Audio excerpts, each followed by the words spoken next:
안녕하세요. 반갑습니다. 한국 CS 마인드 교육센터 박정민 강사입니다. CS 리더스 관리사 2021년 1회차 지난 2021년 1월 10일 날 진행이 됐던 CS 리더스 관리사 기출문제 CS 실무론 11번부터 20번까지 문제풀이 분석 동영상 시작하도록 하겠습니다. 11번부터 보시겠습니다. 11번 다음 중 효과적인 경청을 위한 방안으로 가장 바람직하지 않은 거. 자, 경청을 위한 방안으로 바람직하지 않은 거 충분히 객관적으로 판단이 가능한 문제 유형입니다. 1번 볼까요? 주요 요점을 기록합니다. 맞아요. 2번 주의를 고객에게 집중합니다. 맞죠? 이래서 아이 컨택을 하기도 하죠. 3번 고객에 대한 편견을 갖지 않아요. 유추해서는 안 되거든요. 상대방에게 편견을 갖는다는 건 이 사람이 말할 내용을 미리 유추한다는 얘기예요. 이렇게 되면 듣지 않게 되죠. 4번 고객에게 계속적인 반응을 보이는 것이 좋아요. 맞습니다. 피드백을 자꾸만 건네주는 게 좋죠. 5번 고객의 말을 복창하는 것은 효과적인 경청의 방해 요소가 됩니다. 아니요. 이런 것은 이제 저희가 맞장구라고 표현하죠. 이 관점은 필요할 때가 있습니다. 분명하게. 이해가시죠? 모든 워딩에 대해서 맞장구를 할 필요까지는 없겠습니다만 분명히 필요합니다. 자, 충분히 객관적으로 판단이 가능한 문제 유형이었습니다. 이럼에도 불구하고 굉장히 자주 출제되죠. 이 경청을 위한 방안, 효과적인 경청을 위한 방안. 자, 체크하고 보셔야 될 것 같습니다. 다음 문제. 다음 중 호칭의 기본 예의에 대한 설명으로 가장 거리가 먼 거. 자, 호칭이 나옵니다. 호칭. 나보다 나이가 어린 사람이라 할지라도 누구누구 씨라고 해주는 거. 직급과 직책 중에서는 통상적으로 높은 거, 더 상위 개념을 호칭해 주는 게 기본적인 예의입니다. 라는 관점들이 나옵니다. 자, 그럼 하나 볼까요? 1번.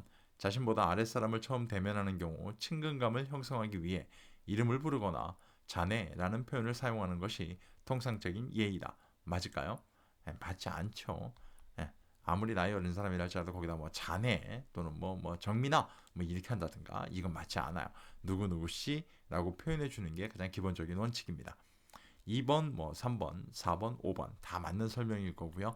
이 문제도 동일합니다. 1번 답 찾았으니까 이것만 알면 되겠지. 아니요. 다음번 문제도 이게 정답으로 나온다는 보장이 없어요. 이해가시죠? 다른 데서 바꿀 수도 있기 때문에 이런 문제일 경우는 너무 명확하게 답이 나왔습니다만 2번, 3번, 4번, 5번의 내용을 꼭 한번 읽어보셔야 되고요. 특히나 이 중에 선생님 저희가 좀 봐야 되는 측면을 보면 3번이요. 3번. 공적인 자리에서 친구나 동료처럼 대등한 위치에 있는 사람일 경우 누구누구 씨라고 하여 상대방을 존중해 줍니다. 자, 4번. 친구나 동료처럼 대등한 위치에 있는 사람이라면 사적인 자리에 한해 이름을 불러도 크게 문제가 되지 않습니다. 이거 맞아요. 직급과 직책 중에 더 상위 개념을 칭하는 것이 통상적인 예입니다. 자, 이런 것들 꼭 좀 알고 계실 필요가 있습니다. 다음 문제 보겠습니다. 다음 중 보고의 일반 원칙과 가장 거리가 먼 거. 자, 보고입니다. 보고라는 건 완료되는 즉시 직접 합니다. 이게 보고의 가장 큰 명제죠. 그죠? 보고의 일반적인 원칙. 그리고 보고가 좀 늦어지게 되면 중간 보고를 합니다. 라는 관점까지 보실 수가 있을 거예요. 자, 그럼 보고의 일반 원칙입니다. 좀 여러 가지가 나오는데 필요성의 원칙, 완전성의 원칙, 적시성의 원칙, 정확성의 원칙, 간결성의 원칙, 유효성의 원칙 이렇게 총 6가지가 나오죠. 자, 이 중에 해당하지 않는 거 뭐냐고 지금 물어보고 있습니다. 뭘까요? 네, 2번 소요성의 원칙이라는 관점은 들어가 있지 않습니다. 이해가시죠? 그래서 예전 문제에서는요, 이 문제는 이 정답으로 나오는 저 틀린 보기가 굉장히 여러 가지가 나오죠. 일시성의 원칙, 경제성의 원칙, 그다음에 이번에 나온 소요성의 원칙. 자, 이런 것들은 다 오답이에요. 오답. 예전에 나왔던 문제들까지 한번 정도는 꼭 좀 보실 필요가 있을 것 같습니다. 이 문제는 좀 말씀을 드리면 여지껏 박스 안에 넣어놓고 이 중에 보고의 일반 원칙을 골라내세요. 이런 식의 문제는 없었기 때문에 지금까지는 조금은 조심스럽지만 오답으로 나왔던 것들을 기억하시는 것도 좀 향후 문제를 대비할 수 있는 좋은 방법 중에 한 가지가 아닐까라고 생각을 좀 하고 있습니다. 다음 문제 보겠습니다. 다음 중 콜센터의 전략적 정의에 대한 설명으로 가장 올바르지 않은 거 콜센터의 전략적 정의라고 얘기하고 있습니다. 한 5가지 정도가 나오죠. 1번 콜센터는 우량 고객 창출 센터입니다. 맞죠? 이 관점은 인바운드, 아웃바운드가 동시에 다 들어가요. 2번 콜센터는 고정 고객의 관계 개선 센터입니다. 맞아요. 3번 콜센터는 고객 접근이 어려운 폐쇄형 고객 상담 센터다. 이게 맞을까요? 네, 고객 접근이 용이해야 되는 거고요. 개방형 고객 상담 센터여야만 하는 거죠. 그게 콜센터의 전략적 정의이기도 하고요. 그죠? 3번이 잘못되어 있습니다. 4번 콜센터는 원스톱 고객 서비스를 제공하는 서비스 품질 제공 센터입니다. 맞습니다. 이 보기가 옛날에 뭐 휴먼 인덱스 센터입니다. 뭐 이렇게 나오기도 했어요. 5번에 있네요. 콜센터는 고객 감동을 실현할 수 있는 휴먼 릴레이션 센터입니다. 뭐 이런 걸 휴먼 인덱스 센터입니다. 옛날에 막 이렇게 출제가 되기도 했죠. 자, 이런 관점. 워딩이 바뀐다는 방식이라는 건 충분히 인지가 되셨죠. 네, 그걸 보셔야 됩니다. 워딩이 바뀌는 문제 유형입니다. 선생님들. 이해가시겠죠? 다음 문제 보겠습니다. 다음 중 콜센터의 역할과 관련해 서비스의 전략적인 측면으로 보기 어려운 거. 자, 서비스의 전략적인 측면입니다. 라고 출제가 됩니다. 지금 보시는 문제 유형이 가장 전형적인 문제 유형 스타일이에요. 그런데 항상 여기에서 오답으로 저희가 찾아야 되는 정답의 보기는 기업 경영 측면이에요. 다시 한번 말씀드려요. 이 문제 유형은 잘 보시면 다음 중 콜센터 역할에서 서비스 전략적인 측면이라는 게 문제로 출제가 돼요.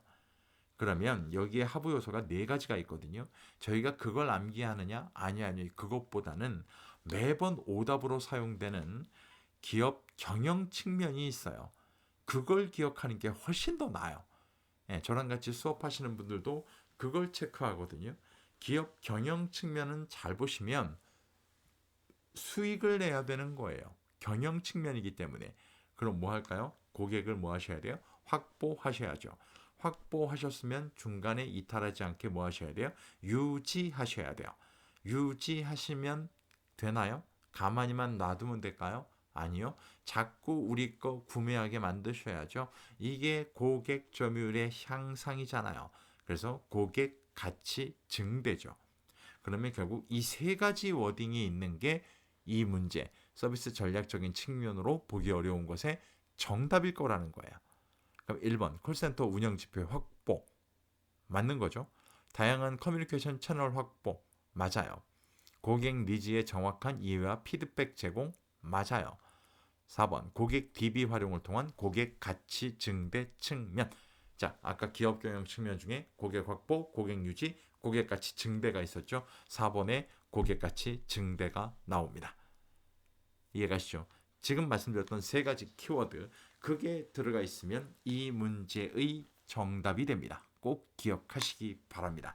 이 문제도 앞으로는 틀릴 가능성 제로입니다. 제로. 이해가시죠? 꼭 문제는 서비스 전략적인 측면이 출제된다는 거 꼭 기억하고 계시길 바라겠습니다. 다음 문제입니다. 다음 중 콜센터 업무 수행을 위한 스크립트 진행 과정에 대한 설명으로 가장 올바르지 않은 거. 자, 스크립트 진행 과정입니다. 흔히 저희가 자주 보는 문제는 아니에요. 자, 1번. 도입 단계 시 고객과의 신뢰감을 형성하기 위해 가장 중요한 것은 첫 인사입니다.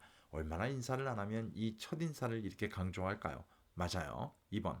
전화를 받는 사람이 결정권자인지를 확인하고 상담을 진행합니다. 이거 굉장히 중요합니다. 저 같은 경우도 뭐 40대 이상의 남자, 거기다 기혼이에요. 그러다 보니까 고객님 누구누구 맞으시죠? 저희가 뭐 이번에 새로운 제품이 나왔는데요. 이런 거 가입해 보시는 게 어떨까요? 라고 얘기하시면 저도 회피하는 첫 번째 대답이 뭐냐면 와이프한테 물어보고요. 이 관점이에요. 그냥 결정권자를 확인하는 게 굉장히 중요합니다.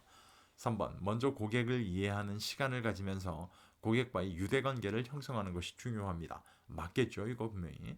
처음부터 전화하자마자 제가 뭐 팔려고 전화했어요. 이러면 안 되겠죠?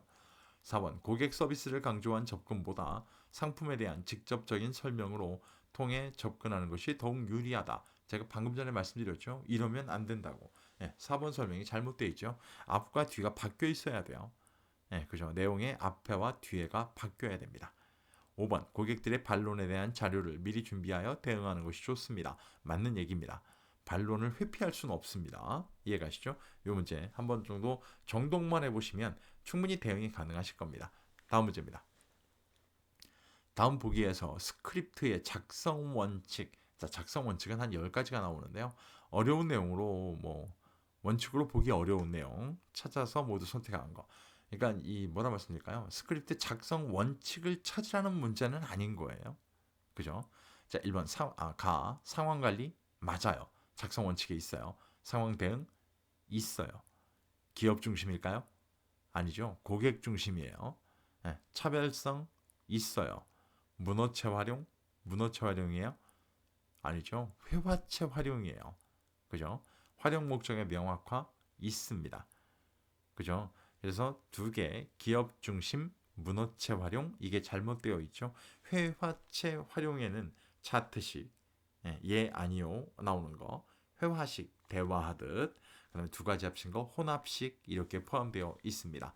예, 충분히 저희가 뭐라 말씀드릴까요?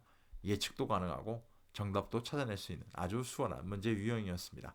다음 문제입니다. 훅실드가 제시한 감정노동의 유형 중, 네, 훅실드라고 할 때도 있고, 논문 자료에서 호치와일드, 이렇게 돼 있는데, 자, 감정노동의 유형 중 자신의 감정을 기업에서는 원하는 기준에 맞추도록, 자, 기준에 맞추도록 스스로, 자, 기준에 맞추도록만 보면 정답이 바뀌어요. 그런데 뒤에 설명이 또 나와요. 스스로를 변화시켜 나가려는, 스스로를 변화시킨다 라고 나와요. 적극적인, 자, 여기서 잘 보세요. 스스로 변화시킵니다. 적극적입니다. 두 가지 워딩이 나옵니다. 동시에 이런 걸 저희가 뭐라 그러냐? 내면화 행위라고 불러요. 자, 이 문제 굉장히 혼동되게 지금 출제되어 있습니다. 어쩔 수 없어요. 어쩔 수 없이 해야 돼요. 여기에 맞춰야만 해요. 이게 나오게 되면 얘는 표면화 행위예요.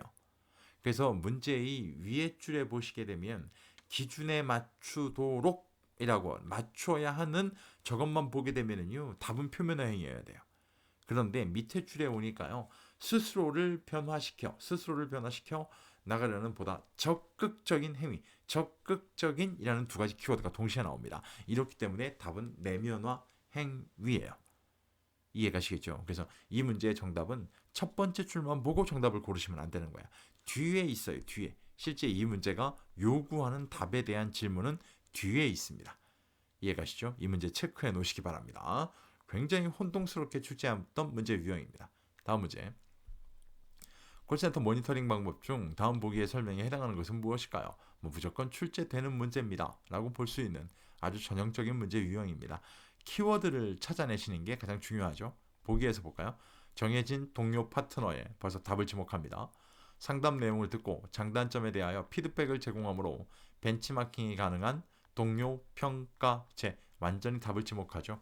두 번째 줄에 있는 동료 평가제라고 나오면 답은 peer 모니터링입니다. 셀프 모니터링이 나오면 키워드가 스스로를 평가, 정해진 평가표, 이 두 가지가 동시에 나와야 됩니다. 꼭 기억하세요. 스스로를 평가, 정해진 평가표가 두 개가 동시에 나와 있어야 셀프 모니터링. 이해가시죠?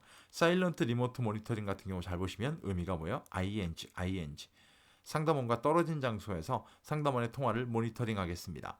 그럼 결국 뭐예요? 녹취된 걸 듣겠다는 게 아니라 지금 듣겠다. ing 의미가 있는 거 사일런트 또는 다른 말로 리모트 모니터링. 자, 리얼타임 나옵니다. 리얼타임 나오면 정해진 평가표. 이해가시죠? 아까 셀프 모니터링은 스스로 평가, 정해진 평가표가 동시에 나와야 되는 거. 리얼타임 모니터링은 정해진 평가표만 있으면 되는 거. 이해가시죠? 영어 이름 그대로 실시간이 아니에요. 녹취된 거 듣는 겁니다. 사이드 바이 사이드. 이건 말 그대로 뭐야? 근처에서, 바로 옆에 서가지고 듣겠습니다. 지금 옆에 서서 듣겠습니다. 상담원이 모르는 장소에 가서 상담원과 떨어진 장소에서 듣겠습니다. 사일런트 모니터링. 바로 옆에가 서 있겠어요? 사이드 바이 사이드 모니터링. 신입사원에게 맞는 방식이라고 보시면 되겠죠. 충분히 구별이 가능한 문제 유형들입니다. 다음 문제. 비즈니스 매너와 관련해 우리나라에서 주로 사용되는 명함의 구성 요소입니다. 명함의 구성 요소. 아시겠지만 우리나라와 일본 사람만 처음 보는 사람에게 먼저 명함을 꺼냅니다. 먼저 명함부터 전달합니다. 원래 명함을 전달할 때는 명함부터 냅다 주고 인사하고 악수하는 게 아니라 인사하고 악수하고 명함 줍니다. 하지만 뭐 서구나 유럽 같은 경우는 만나서 대화를 해본 다음에 나중에 내가 이 사람과 비즈니스를 해야 되겠다라는 필요성이 있으면 그때 명함을 전달한다고 얘기합니다. 비즈니스 네임 카드와 퍼스널 네임 카드가 서로 구별되어 있기도 하죠. 비즈니스 네임 카드보다 퍼스널 네임 카드가 조금 가로 세로가 크기도 합니다. 남성과 여성이 달라지지는 않습니다. 1번 일반적으로 사각형 순백지에 깔끔하게 인쇄합니다. 맞아요. 기본적인 명함이니까요. 주로 많이 사용되는 명함 사이즈는 90, 50입니다. 이게 참 논란인 게 뭐냐면 우리나라 일반 명함 사이즈가 실제로 보시는 이 90, 50이에요. 그런데 이걸 인치로 표시를 하잖아요. 인치로 표시하면 90이 말씀을 드리면 정확히 안 되고요. 50이 조금 넘어요. 인치로 표현할 경우에. 그러니까 이게 좀 서로가 좀 달라요. 근데 90, 50이 맞아요, 선생님. 3번 남성은 주로 명함 케이스를 이용하기 때문에 기성 사이즈를 사용하는 반면 여성의 경우 크기가 작고 다양한 모양의 명함을 사용하는 것이 일반적입니다. 아니요. 비즈니스 네임 카드랑 퍼스널 네임 카드가 구별될지언정 남성 여성 명함 사이즈가 구별되지는 않습니다. 4번 이름과 직함은 물론 직장 주소와 휴대전화, 직장 전화번호, 팩스 번호를 각각 기입하여 제작하는 것이 일반적입니다. 이게 비즈니스 네임 카드일 경우에요. 5번 이메일 주소는 이름 머리 글자와 성을 조합하여 만드는 것이 일반적입니다. 이게 이제 비즈니스 상황에서 이메일을 만들 때 이렇게 합니다. 라고 흔히들 얘기를 하게 됩니다. 자, 이렇게 따지면 아주 쉽게 구별이 가능한 문제 유형이었습니다. 자, 11번부터 20번까지 문제도 잘 보시면 조금은 뭐랄까요? 기본서에서 확인할 수 없었던 문제가 한두 문제 정도 섞여 있었긴 했습니다만 크게 뭐 어렵진 않았던 저희가 흔히 이제 교재외 기출문제에 나왔던 것들만 뭐 저희 카페에서는 제공해 드립니다만 그런 것들을 한번 보셨던 분들이라면 충분히 구별이 가능한 문제 유형이기도 했습니다. 자, 이렇게 보시면 될 것 같고요. 자, 요 문제풀이 분석 동영상만 갖고도 나는 충분히 문제풀이에 대한 이해가 가능하다라고 생각하시면 저희도 감사합니다. 하지만 그렇지 않은 경우 나는 추가 자료가 좀 필요합니다. 라고 할 경우에는요. 저희 거 다시 좀 홍보 좀 할게요. 오른쪽에 있는 사진 위아래 거 보시면 되는 거고요. 위에 게 저희 센터에서 운영하는 네이버 카페의 메인 화면입니다. 현재 나와 있는 뭐 포털 사이트, 검색 사이트에서 박정민 강사라고 검색을 하시면 아마 제 카페 글들이 다 언급이 될 거고요. 카페에 가입하시게 되면 왼쪽에 보시는 저런 다양한 문제 분석 솔루션들을 제공해 드립니다. 저희가 저 분석 솔루션을 압도적이라고 하는 이유가 뭐냐면 지금 시중에 나와 있는 그 어떤 문제집도 하지 못하는 저희는 문제풀이에 대한 방법론을 제공해 드리고 있습니다. 이렇기 때문에 활용하시면 시험 대비에 충분히 도움이 되실 겁니다. 하지만 좀 안타까운 건 유료화되어 있습니다.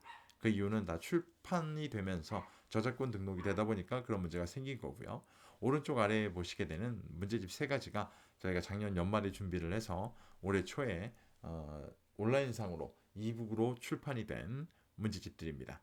온라인 서점에서는 확인이 가능하실 거고요. 기존에 있던 출판되어 있던 서적보다 문제집보다 저렴한 가격에 공개가 되어 있습니다. 세 개 중에 한 개만 선택하셔도 나머지 두 개까지 다 카페를 통해서 확인 가능하십니다. 네, 충분히 시험을 준비하는데 압도적으로 활용하실 수 있을 만한 솔루션이라고 보셔도 될 것 같고 감히 추천도 드릴 수 있을 것 같습니다. 한번 활용해 보셔도 도움이 되실 겁니다. 오늘 보신 영상이 시험 준비에 도움이 되신다면 좋아요와 구독과 좋아요 체크 좀 부탁드리도록 하겠습니다. 다음번 영상은 CS 실무론 21번부터 30번까지 문제풀이 분석 동영상으로 찾아뵙도록 하겠습니다. 그리고 마지막 설명드리는 부분에서 저희 집 아토가 갑자기 외침을 짖어서 개 짖는 소리가 들어간 거 정중히 사과드리도록 하겠습니다. 긴 시간 고생 많으셨습니다. 고맙습니다.